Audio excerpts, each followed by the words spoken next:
আমি বর্তমানে আছি হরিপুর থানার ঠাকুরগাঁ জেলার হরিপুর থানার বকুয়া যে খেজুর বাগান আছে সেই বাগানে। আমার সামনে যেটা দেখতে পাচ্ছেন এখানে খেজুরের রস ঢালা হয় এবং এখানে খেজুরের রস ঢেলে নিচে আগুন জ্বালানো হয়, দিয়ে এটা এভাবে নাড়ানো হয়, এভাবে নাড়ে এটা ছাকা হয়। তো এইভাবে আগুন হতে হতে হতে হতে যখন ঘন হয়ে যায় ঠিক তখনই সেটা গুড় বানানো হয়, একদম ন্যাচারাল।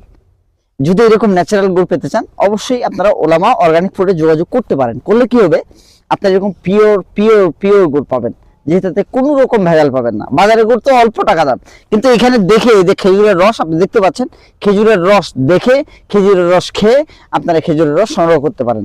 আর এভাবেই আপনি একটু ভালো করে চুলাটা দেখান, এভাবেই জাল দেওয়া হচ্ছে একদম ন্যাচারাল পদ্ধতিতে।